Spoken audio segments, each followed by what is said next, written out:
Metro ಪ್ರಯಾಣಿಕರಿಗೆ ಕೊನೆಗೂ good news ಸಿಕ್ಕಿದೆ. ಇವತ್ತಿನಿಂದ ಮೆಟ್ರೋ ದರ ಪರಿಷ್ಕರಣೆ ಆಗುತ್ತೋ ಇಲ್ವೋ ಎಂಬ ಗೊಂದಲಕ್ಕೆ ತೆರೆ ಬಿದ್ದಿದೆ. ಮೆಟ್ರೋ ದರ ಏರಿಕೆಯನ್ನು ಬಿಎಂಆರ್ಸಿಎಲ್ ಕೈಬಿಟ್ಟಿದೆ. ತೀವ್ರ ವಿರೋಧದ ಬೆನ್ನಲ್ಲೇ ಟಿಕೆಟ್ ದರ ಹೆಚ್ಚಿಸದಂತೆ ಕೇಂದ್ರ ಸೂಚನೆ ಕೊಟ್ಟಿದ್ದು, ಅದರಂತೆ ಮೆಟ್ರೋ ದರ ಹೆಚ್ಚಳ ಇಲ್ಲ ಅಂತ ಬಿಎಂಆರ್ಸಿಎಲ್ ಪ್ರಕಟಣೆ ಹೊರಡಿಸಿದೆ. ಆದರೆ ಮುಂದಿನ ದಿನಗಳಲ್ಲಿ ಬೆಲೆ ಏರಿಸೋದು ಫಿಕ್ಸ್ ಅಂತೆ. ಈ ಸಂಬಂಧ ಇವತ್ತು ನಿರ್ದೇಶಕರ ಮಂಡಳಿ ಜೊತೆ ಸಭೆ ನಡೆಸಲಿದೆ ಬಿಎಂಆರ್ಸಿಎಲ್. ಇನ್ನು ಮೆಟ್ರೋ ಟಿಕೆಟ್ ದರ ಹೆಚ್ಚಳದ ನಿರ್ಧಾರಕ್ಕೆ ಬಿಎಂಆರ್ಸಿಎಲ್ ತಾತ್ಕಾಲಿಕ ತಡೆ ನೀಡಿದೆ. ಈ ಬಗ್ಗೆ ಎಕ್ಸ್ನಲ್ಲಿ ಸಂಸದ ತೇಜಸ್ವಿ ಸೂರ್ಯ ಪ್ರತಿಕ್ರಿಯೆ ಕೊಟ್ಟಿದ್ದಾರೆ. 1 ವರ್ಷಕ್ಕೂ ಹೆಚ್ಚು ಕಾಲ ಈ ಅನ್ಯಾಯಕರ ಹೆಚ್ಚಳವನ್ನು ನಿರಂತರವಾಗಿ ವಿರೋಧಿಸಿದೆ. ಬೆಂಗಳೂರು ಜನತೆಗೆ ಇದು ಒಂದು ಜಯವಾಗಿದೆ. ಕೇಂದ್ರ ನಗರ ವ್ಯವಹಾರಗಳ ಸಚಿವ ಮನೋಹರ್ ಲಾಲ್ ಖಟ್ಟರ್ ಹಾಗೂ ಭಾರತ ಸರ್ಕಾರಕ್ಕೆ ನಾನು ಹೃತ್ಪೂರ್ವಕ ಧನ್ಯವಾದ ತಿಳಿಸ್ತೀನಿ ಅಂತ ಪೋಸ್ಟ್ ಮಾಡಿದ್ದಾರೆ.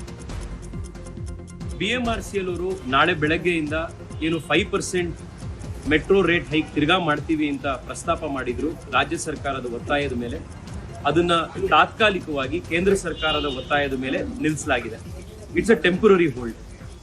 ಕಳೆದ 8-10 ತಿಂಗಳಿಂದ ಯಾವಾಗಿಂದ ಈ 105% ಫೇರ್ ಇನ್ಕ್ರೀಸ್ ಮಾಡಿದ್ರು ಆಗಿಂದ ನಾವು ಹೋರಾಟ ಮಾಡ್ತಾನೆ ಇದ್ವಿ. ಇದು ಅನ್ರೀಸನಬಲ್ ಆಗಿದೆ. ಸಾಮಾನ್ಯ ಜನರಿಗೆ ಕೈ ಎಟ್ಟಕ್ಕಾಗದಲ್ಲೇ ಇರುವಂತ ಮಟ್ಟಕ್ಕೆ ನೀವು ಏರಿಸಿದ್ರೆ ಅದನ್ನ ಕಡಿಮೆ ಮಾಡಬೇಕು ಅಂತ. ಈ ಸಸ್ಟೈನ್ಡ್ ಪಬ್ಲಿಕ್ ಪ್ರೆಷರಿಗೆ ಹೋರಾಟಕ್ಕೆ ಸಿಕ್ಕಿರುವಂತ ಕಾಮನ್ ಮ್ಯಾನಿಗೆ ಸಿಕ್ಕಿರುವಂತಹ ಒಂದು ಜಯ ಇದು. ಬಟ್ ಇದು ಪರ್ಮನೆಂಟ್ ಸೊಲ್ಯೂಷನ್ ಅಲ್ಲ. ಒನ್ಸ್ ಅಗೇನ್ ಬೆಂಗಳೂರಿನ ಜನ ಈ ಹೋರಾಟ ಮಾಡಿದ್ದಕ್ಕೆ ಈ ಯಶಸ್ಸಿಗೆ ಬೆಂಗಳೂರಿನ ಜನಕ್ಕೆ ತಾತ್ಕಾಲಿಕ ಯಶಸ್ಸಾದ್ರೂ ಕೂಡ ಕಂಗ್ರ್ಯಾಚುಲೇಷನ್. ಇನ್ನು ಮೆಟ್ರೋ ದರ ಏರಿಕೆ ಖಂಡಿಸಿ ಸಂಸದ Tejasvi Surya R V road metro ನಿಲ್ದಾಣದಲ್ಲಿ ಪ್ರತಿಭಟನೆಗೆ ಪ್ಲಾನ್ ಮಾಡಿದ್ರು. ಈ ಹಿನ್ನೆಲೆಯಲ್ಲಿ ಸಂಸದ ತೇಜಸ್ವಿ ಸೂರ್ಯಗೆ ಜಯನಗರ ಪೊಲೀಸರು ನೋಟಿಸ್ ಅನ್ನು ಕೊಟ್ಟಿದ್ರು. ಫ್ರೀಡಂ ಪಾರ್ಕ್ ಹೊರತುಪಡಿಸಿ ಎಲ್ಲಿಯೂ ಪ್ರತಿಭಟನೆಗೆ ಅವಕಾಶ ಇಲ್ಲ. ಪ್ರತಿಭಟನೆಗೆ ಯಾವುದೇ ಅನುಮತಿ ಇಲ್ಲದೆ ಇದ್ರೂ ಯಾಕೆ ಪ್ರತಿಭಟನೆ ಮಾಡಿದ್ರಿ, ವಿವರಣೆ ಕೊಡಿ ಅಂತ ನೋಟಿಸ್ನಲ್ಲಿ ಮೆನ್ಷನ್ ಮಾಡಲಾಗಿದೆ. ಇನ್ನು ಮೆಟ್ರೋ ಜಟಾಪಟಿ ಮಧ್ಯೆ ಬೆಂಗಳೂರು ಪೊಲೀಸರು ಅಲರ್ಟ್ ಆಗಿದ್ದು, ಮುಂಜಾಗ್ರತಾ ಕ್ರಮವಾಗಿ ನಗರದ ಎಲ್ಲ ಮೆಟ್ರೋ ನಿಲ್ದಾಣಗಳ ಬಳಿಯಲ್ಲಿ ಭದ್ರತೆಯನ್ನು ಒದಗಿಸಿದ್ದಾರೆ. ವಾಟಾಳ್ ನಾಗರಾಜ್ ಸೇರಿದಂತೆ ಕೆಲ ಸಂಘಟನೆಯವರಿಂದ ಪ್ರತಿಭಟನೆಗೆ ಕರೆಯನ್ನ ನೀಡಲಾಗಿದೆ. ಈ ಹಿನ್ನೆಲೆಯಲ್ಲಿ ಪ್ರಯಾಣಿಕರಿಗೆ ಯಾವುದೇ ಸಮಸ್ಯೆಗಳಾಗದಂತೆ ಬಂದೋಬಸ್ತ್ ಮಾಡಿಕೊಳ್ಳುವುದಕ್ಕೆ ಕಮಿಷನರ್ ಸೂಚಿಸಿದ್ದಾರೆ.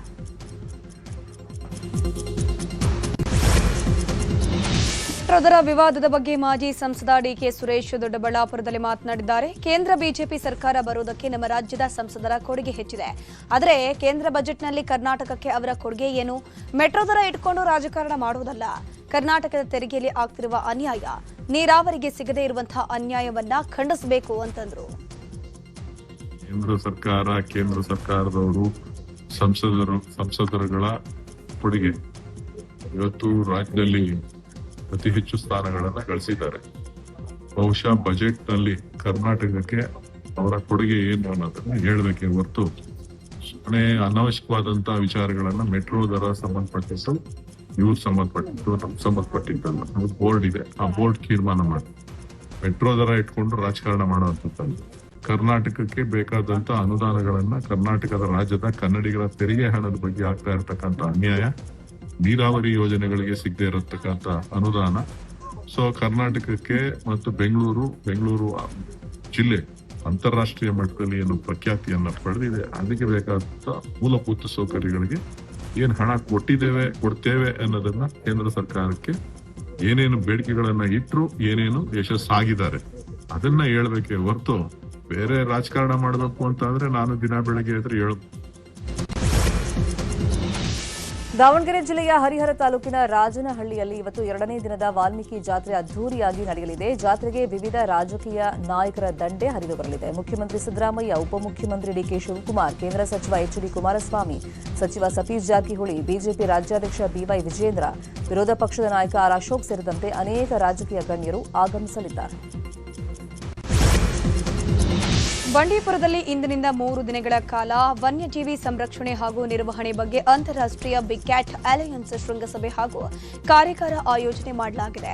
ಕಾರ್ಯಕ್ರಮದಲ್ಲಿ 23 ದೇಶಗಳ ಪ್ರತಿನಿಧಿಗಳು, ಅರಣ್ಯಾಧಿಕಾರಿಗಳು ಹಾಗೂ ವನ್ಯಜೀವಿ ತಜ್ಞರು ಭಾಗವಹಿಸಲಿದ್ದಾರೆ. ಕಾರ್ಯಾಗಾರದಲ್ಲಿ ಹುಲಿ, ಚಿರತೆ, ಸಿಂಹ ಸೇರಿದಂತೆ 7 ಪ್ರಮುಖ ದೊಡ್ಡ ಬೆಕ್ಕು ಜಾತಿಯ ಪ್ರಾಣಿಗಳ ಸಂರಕ್ಷಣೆ, ಜೀವ ವೈವಿಧ್ಯತೆ, ಸಮುದಾಯಗಳ ಒಳಗೊಳ್ಳುವಿಕೆ, ಮಾನವ ವನ್ಯಜೀವಿ ಸಂಘರ್ಷ ನಿಯಂತ್ರಣ ಹಾಗೂ ಸಂರಕ್ಷಣಾ ವಿಧಾನ ಕುರಿತಂತೆ ವಿಚಾರ ವಿನಿಮಯ ನಡೆಯಲಿದೆ. ಅಂತಾರಾಷ್ಟ್ರೀಯ ಮಟ್ಟದ ವೈಟೆಕ್ ಎಕ್ಸ್ಪೋ ಕಾರ್ಯಾಗಾರಕ್ಕೆ ಡಿಸಿಎಂ ಡಿಕೆ ಶಿವಕುಮಾರ್ ಇವತ್ತು ಚಾಲನೆಯನ್ನ ಕೊಡಲಿದ್ದಾರೆ. ಜ್ಞಾನಭಾರತಿ ಆಡಿಟೋರಿಯಂನಲ್ಲಿ ಬೆಳಗ್ಗೆ 9 ಗಂಟೆಗೆ ಕಾರ್ಯಕ್ರಮ ನಡೆಯಲಿದೆ. ಈ ಕಾರ್ಯಾಗಾರಕ್ಕೆ ಸಚಿವರಾದ doctor Sudhakar, KJ George, Bosaraj ಅತಿಥಿಗಳಾಗಿ ಪಾಲ್ಗೊಳ್ಳುತ್ತಾರೆ. ಶಿಕಾಗೋ, ಸೌದಿ ಅರೇಬಿಯಾ ಸೇರಿದಂತೆ ವಿವಿಧ ದೇಶಗಳ ಖ್ಯಾತ ವಿಜ್ಞಾನಿಗಳು, ತಜ್ಞರು, ಐಎಎಸ್ ಅಧಿಕಾರಿಗಳು ಕಾರ್ಯಾಗಾರದಲ್ಲಿ ಪಾಲ್ಗೊಳ್ಳುತ್ತಾರೆ. ಝೀರೋ ವೇಸ್ಟ್ ಸೊಸೈಟಿ ಆಫ್ ಇಂಡಿಯಾದ ವತಿಯಿಂದ ಈ ಕಾರ್ಯಕ್ರಮ ಆಯೋಜನೆ ಮಾಡಲಾಗಿದೆ. ಗದಗದ ಲಕ್ಕುಂಡಿಯಲ್ಲಿ ಚಿನ್ನಕ್ಕಾಗಿ ಉತ್ಖನನ ನಡೀತಾ ಇದೆ. ಕೋಟ ವೀರಭದ್ರೇಶ್ವರ ಸ್ವಾಮಿ ದೇವಸ್ಥಾನದ ಆವರಣದಲ್ಲಿ ಶೋಧ ಮುಂದುವರೆದಿದೆ. ಕಳೆದ 20 ದಿನಗಳಿಂದ ನಡೆಯುತ್ತಿರುವ ಉತ್ಖನನದಲ್ಲಿ ಪ್ರಾಚೀನ ಕಾಲದ ವಸ್ತುಗಳು ಪತ್ತೆಯಾಗಿದೆ. ಸದ್ಯ ಅವುಗಳನ್ನು ಪುರಾತತ್ವ ಇಲಾಖೆ ಅಧಿಕಾರಿಗಳು ಪರಿಶೀಲನೆ ಮಾಡ್ತಾ ಇದ್ದಾರೆ. ನಿಧಿಯಾಸೆಗಾಗಿ ಸಿದ್ದೇಶ್ವರ ದೇವಸ್ಥಾನಕ್ಕೆ ಹಾನಿ ಮಾಡಿರೋ ಘಟನೆ ಮುಂಡರಗಿ ತಾಲೂಕಿನ ಜಂತ್ಲಿ ಶೀರೂರು ಗ್ರಾಮದಲ್ಲಿ ಘಟನೆ ನಡೆದಿದೆ. ಶಿವಲಿಂಗ ಮೂರ್ತಿ, ಮುಂದಿನ ನಂದಿ ಮೂರ್ತಿ ನಾಪತ್ತೆಯಾಗಿದೆ. ಕಲ್ಯಾಣ ಚಾಲುಕ್ಯರ ಕಾಲದಲ್ಲಿ ನಿರ್ಮಾಣ ಮಾಡಿದ್ದ ಸಿದ್ದೇಶ್ವರ ದೇವಸ್ಥಾನದಲ್ಲಿ ಲಿಂಗ ಮೂರ್ತಿ ಇದೆ, ಆದರೆ ಶಿವನ ಮುಂದೆ ಇರುವಂತಹ ನಂದಿ ಮೂರ್ತಿ ಕಳ್ಳತನವಾಗಿದೆ. ನಿಧಿಯ ಕಳ್ಳರು ನಂದಿ ಮೂರ್ತಿಯನ್ನ ಕಳ್ಳತನ ಮಾಡಿರೋ ಆರೋಪ ಕೇಳಿ ಬಂದಿದೆ. ಇದು ಐತಿಹಾಸಿಕ ಸ್ಥಳ ಆಗಿರೋದ್ರಿಂದ ಇದು ಸಿದ್ದೇಶ್ವರ ದೇವಸ್ಥಾನ ತುಂಬ ಹಾಳಾಗ್ತಾ ಇದೆ. ಇದರಲ್ಲಿ ಇರ್ತಕ್ಕಂಥ ಈಶ್ವರ ಲಿಂಗು ಏನಿದೆ ಅದು ಮುಂದೆ ಇನ್ನು ಉಳಿಕಿದ್ದು 2 ಗ್ರಾಮದಲ್ಲಿ ಕೂಡ ಈಶ್ವರ ಇದೆ. ಈಶ್ವರನ ಮುಂದೆ ಬಸವಣ್ಣನ ಮೂರ್ತಿ ಕೂಡ ಇದೆ. ಇದರಲ್ಲಿ ಕೂಡ ಬಸವಣ್ಣನ ಮೂರ್ತಿ ಇರಲಾರ್ದಕ್ಕೆ ಇಲ್ಲಿ ನಿಧಿ ಕಳ್ಳರು ಅದನ್ನ ಏನೋ ತಗೊಂಡಿರಬೇಕು ಅಂತ ನಮ್ಮ ಅನುಮಾನ ಜಾಸ್ತಿ ಇದೆ ಸರ್. ಹಾಗಾಗಿ ಮತ್ತು ಕೇಂದ್ರ ಸರ್ಕಾರ ಮತ್ತು ರಾಜ್ಯ ಸರ್ಕಾರ ಕೂಡ ಇದನ್ನು ಪ್ರವಾಸೋದ್ಯಮ ಇಲಾಖೆಗೆ ತಗೋಬೇಕು. ಈ ಜಂತೀಶ್ವರ ಅವಳಿ ಗ್ರಾಮವನ್ನು ಕಳ್ಳರು ಕೂಡ ಈ ದೇವಸ್ಥಾನದ ಮುಂಭಾಗನವನ್ನು ಹಾಳು ಮಾಡಲಿಕ್ಕೆ ಬರ್ತಾ ಇದ್ರು ಅಂತ ಅನ್ನೋ ಸುದ್ದಿ.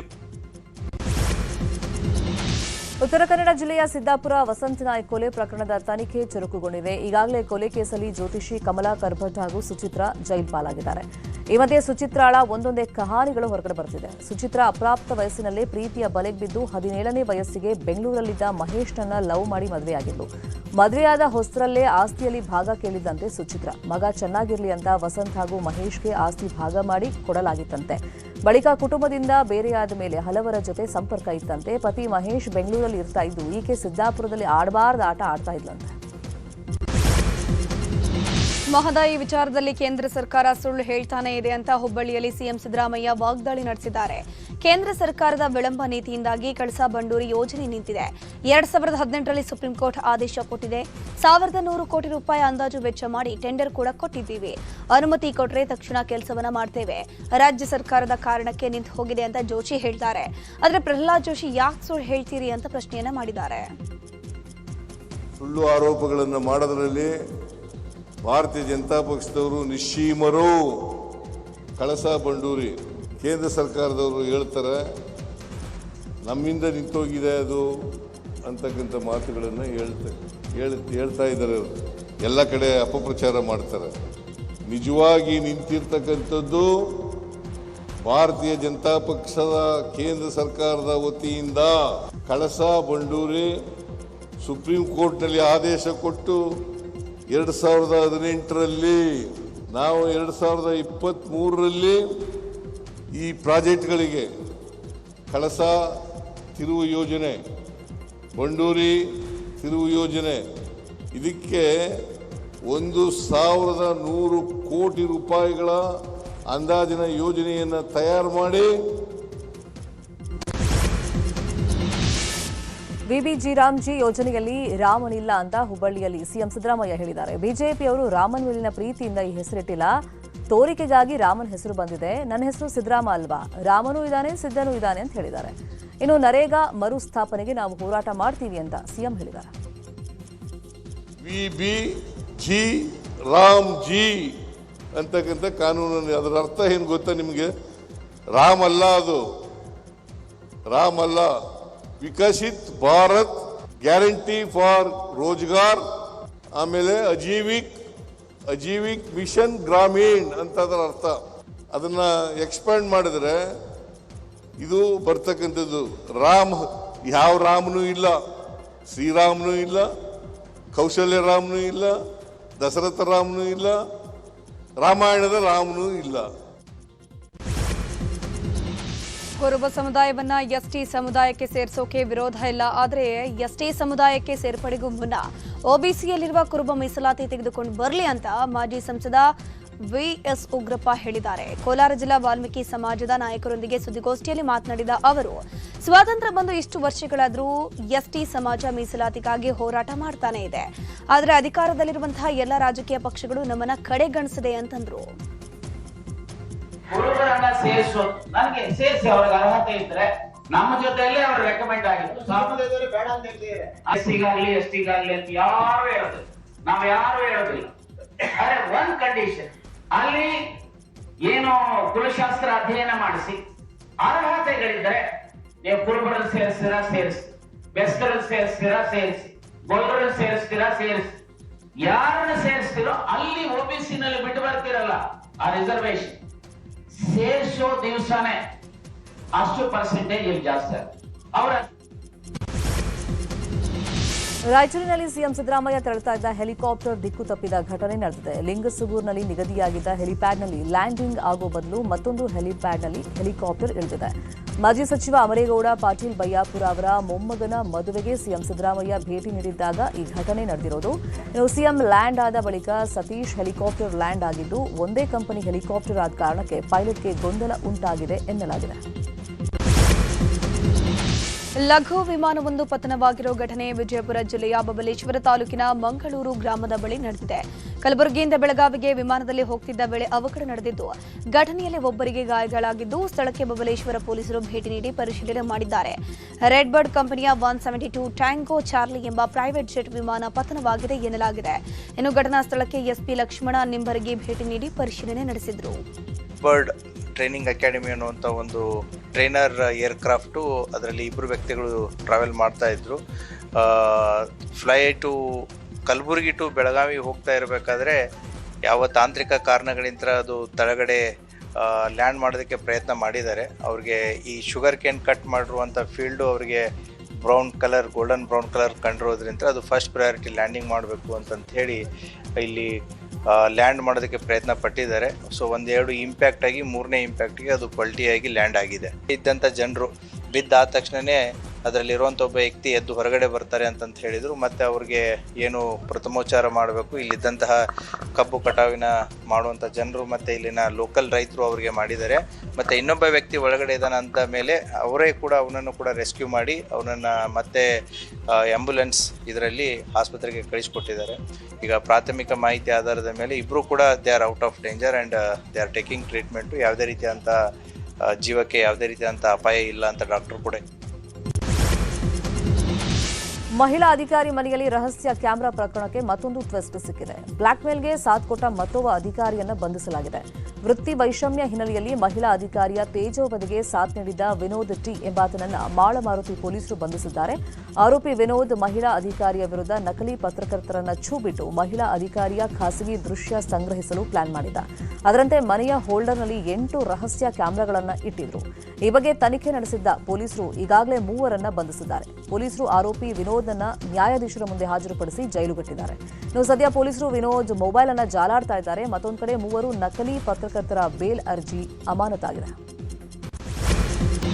ರೈತರ ಜಮೀನಿನಲ್ಲಿದ್ದ ಶ್ರೀಗಂಧ ಮರಗಳನ್ನು ಕಳ್ಳತನ ಮಾಡಲಾಗಿದೆ. ಕೊಪ್ಪಳ ಜಿಲ್ಲೆಯ ಯಲಬುರ್ಗಾ ತಾಲೂಕಿನ ಹಿರೇಅರಳಿಹಳ್ಳಿಯಲ್ಲಿ ಘಟನೆ ನಡೆದಿದೆ. ಹಿರೇಅರಳಿಹಳ್ಳಿಯ ನಾರಾಯಣರಾವ್ ಕುಲಕರ್ಣಿಯವರ ಜಮೀನಿನಲ್ಲಿ ಇದ್ದ ಶ್ರೀಗಂಧದ ಮರಗಳನ್ನು ರಾತ್ರೋರಾತ್ರಿ ಕತ್ತರಿಸಿಕೊಂಡು ಕಳ್ಳರು ಹೋಗಿದ್ದಾರೆ. ವಾರದಲ್ಲಿ 7 ರಿಂದ 8 ಮರಗಳ ಕಳ್ಳತನ ಆಗಿದೆ. ಆಕಸ್ಮಿಕ ಬೆಂಕಿ ಬಿದ್ದು ಕಡಲೆ ಬೆಳೆ ಹಾಗೂ ಹೊಟ್ಟು ಸುಟ್ಟು ಭಸ್ಮ ಆಗಿದೆ. ಈ ಘಟನೆ ಕೊಪ್ಪಳದ ಕಕನೂರು ತಾಲೂಕಿನ ಬಳಗೇರಿಯಲ್ಲಿ ನಡೆದಿದೆ. ಗ್ರಾಮದ ರಾಮಪ್ಪ ಹೊಂಬಾಳೆ ಅವರಿಗೆ ಸೇರಿದ ಕಡಲೆ ಬೆಳೆ ಹಾಗೂ ಹೊಟ್ಟು ಆಕಸ್ಮಿಕ ಬೆಂಕಿಗಾಹುತಿಯಾಗಿದ್ದು ಲಕ್ಷಾಂತರ ರೂಪಾಯಿ ನಷ್ಟ ಆಗಿದೆ. ಬೆಂಕಿ ಅವಘಡದಲ್ಲಿ ಗಂಗಮ್ಮ ಹೊಂಬಾಳೆ ಅನ್ನೋರ ಬಲಗೈ ಹಾಗೂ ಮುಖಕ್ಕೆ ಸ್ವಲ್ಪ ಪ್ರಮಾಣದ ಗಾಯಗಳಾಗಿದೆ. ತುಮಕೂರು ಜಿಲ್ಲೆಯ ವಸಂತ ನರಸಾಪುರ ಕೈಗಾರಿಕೆ ಪ್ರದೇಶದಲ್ಲಿ ಬೆಂಕಿ ಅವಘಡ ಸಂಭವಿಸಿದೆ. ವೇಸ್ಟ್ ಆಯಿಲ್ ಮತ್ತು ಗುಜರಿ ಸಾಮಗ್ರಿಗಳ ದಾಸ್ತಾನು ಗೋಡೌನ್ನಲ್ಲಿ ಬೆಂಕಿ ಕಾಣಿಸಿಕೊಂಡಿದೆ. ಅದೃಷ್ಟವಶಾತ್ ಕಾರ್ಖಾನೆ ರಜೆ ಇದ್ದ ಕಾರಣ ಯಾವುದೇ ಸಾವು ನೋವು ಸಂಭವಿಸಿಲ್ಲ.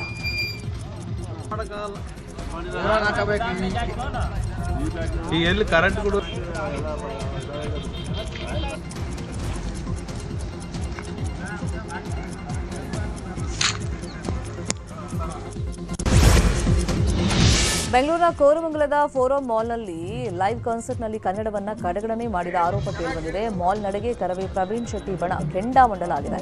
ಕಾರ್ಯಕ್ರಮದಲ್ಲಿ ಕನ್ನಡ ಹಾಡುಗಳನ್ನು ಕಡೆಗಣಿಸಿ ಕೇವಲ ತಮಿಳು ಹಾಡುಗಳನ್ನು ಗಾಯಕರು ಹಾಡ್ತಾ ಇದ್ದ ಆರೋಪ ಕೇಳಿಬಂದಿದೆ.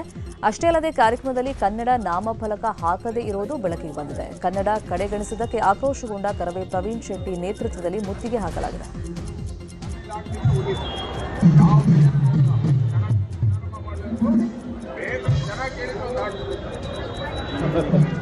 ಹೌದಾ, ಬರಕ್ಕೆ ನಿಂಗೆ ಬೇಗ.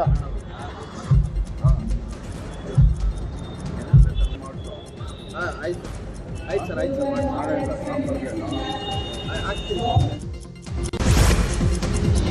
ಚಿಕ್ಕಬಳ್ಳಾಪುರ ಶಾಸಕ ಪ್ರದೀಪ್ ಈಶ್ವರ್ ಅವರ 42ನೇ ಹುಟ್ಟುಹಬ್ಬವನ್ನು ಅವರ ಅಭಿಮಾನಿಗಳು ಅದ್ದೂರಿಯಾಗಿ ಆಚರಿಸಿದ್ದಾರೆ.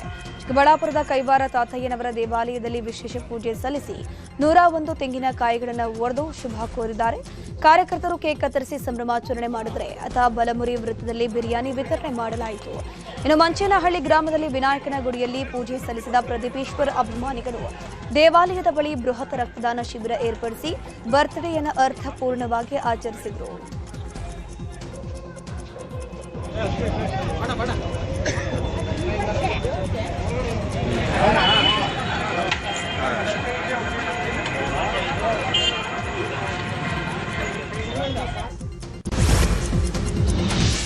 ಚಿತ್ರದುರ್ಗದಲ್ಲಿ ಯುಜಿಡಿ ಡ್ರೈನೇಜ್ ತುಂಬಿ ರಸ್ತೆ ಮೇಲೆ ಹರಿತಾ ಇದ್ರು. ಅಧಿಕಾರಿಗಳು ನಿರ್ಲಕ್ಷ್ಯವನ್ನ ತೋರಿದ್ದಾರೆ. ಜೆಸಿಆರ್ ಬಡಾವಣೆಯ 2ನೇ ಕ್ರಾಸ್ನಲ್ಲಿ ಕಳೆದ 2 ದಿನಗಳಿಂದ ಗಲೀಜ್ ನೀರು ರಸ್ತೆ ಮೇಲೇನೆ ಹರಿತಾ ಇದೆ.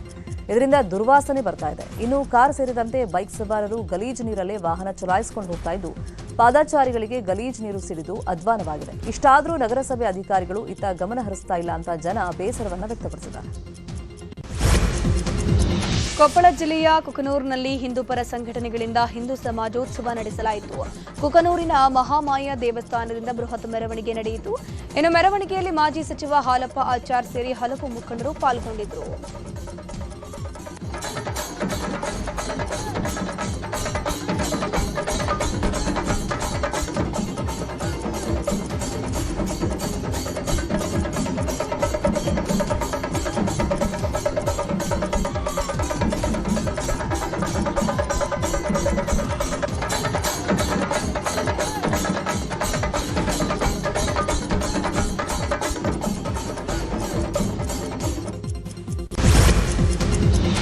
ಹಿಂದೂಗಳನ್ನು ಒಗ್ಗೂಡಿಸುವ ನಿಟ್ಟಿನಲ್ಲಿ ಬೀದರ್ನ ಬಸವ ಕಲ್ಯಾಣ ತಾಲೂಕಿನ ನಾರಾಯಣಪುರ ಗ್ರಾಮದಲ್ಲಿ ಬೃಹತ್ ವಿರಾಟ ಹಿಂದೂ ಸಮ್ಮೇಳನದ ಶೋಭಾಯಾತ್ರೆ ನಡೆದಿದೆ.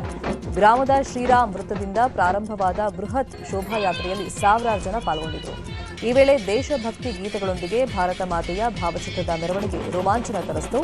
ಸಮ್ಮೇಳನದ ಹಿನ್ನೆಲೆಯಲ್ಲಿ ಇಡೀ ಗ್ರಾಮದಾದ್ಯಂತ ಭಗವದ್ ಧ್ವಜಗಳು, ಬ್ಯಾನರ್ಗಳಿಂದ ಊರಿಗೂರೇ ಕೇಸರಿಮಯವಾಗಿತ್ತು. ಇನ್ನು ಶೋಭಾಯಾತ್ರೆಯಲ್ಲಿ ಶಾಸಕ ಶರಣು ಸರದಾರ್ ಪತ್ನಿ ಜೊತೆ ಭರ್ಜರಿಯಾಗಿ ಸ್ಟೆಪ್ಸ್ ಹಾಕಿದರು.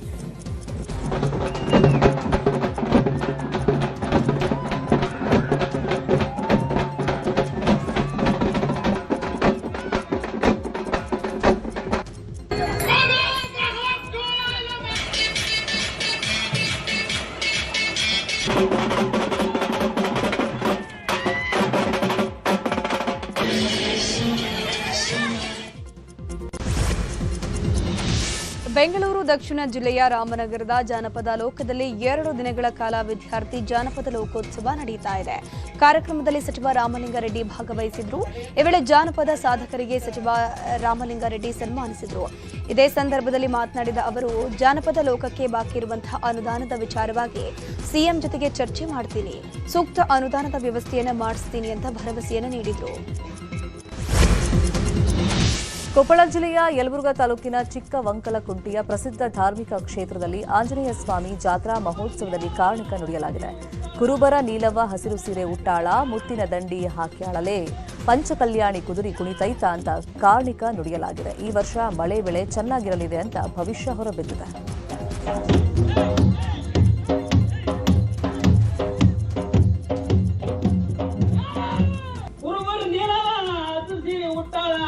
ಮುತ್ತಿನ ದಂಡ ಹಾಕಲ್ಲ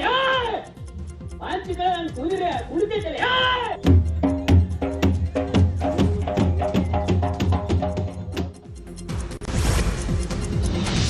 ಚಿಕ್ಕಬಳ್ಳಾಪುರದ ಗುಡಿಬಂಡೆ ತಾಲೂಕಿನ ಯಲ್ಲೋಡು ಕ್ಷೇತ್ರದ ಯಲ್ಲೋಡು ಆದಿನಾರಾಯಣ ಸ್ವಾಮಿ ರಥೋತ್ಸವ ನಡೆದಿದೆ.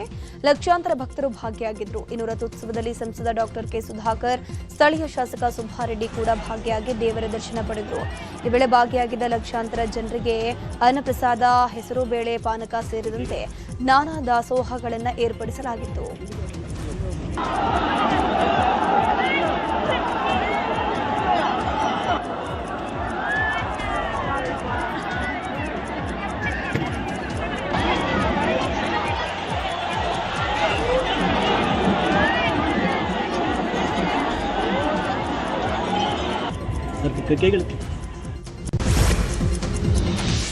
ಅಂತಾರಾಷ್ಟ್ರೀಯ ಗಾಳಿಪಟ ಉತ್ಸವದ ಅಂಗವಾಗಿ ಹುಬ್ಬಳ್ಳಿಯ ಕುಸುಗಲ್ ರಸ್ತೆಯಲ್ಲಿ ಸಾಂಸ್ಕೃತಿಕ ಕಾರ್ಯಕ್ರಮಗಳು ನಡೆದವು. ಖ್ಯಾತ ಗಾಯಕ ಸೋನು ನಿಗಮ್ ಅವರ ಹಾಡುಗಳಿಗೆ ಜನ ಫಿದಾಗಿದ್ದರು.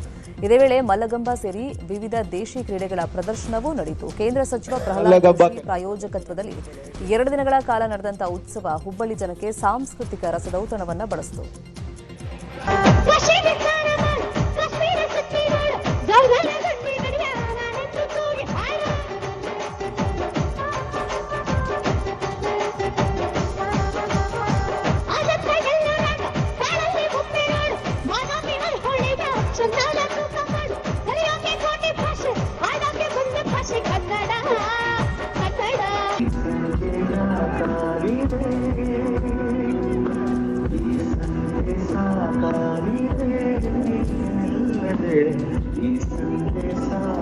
ಈ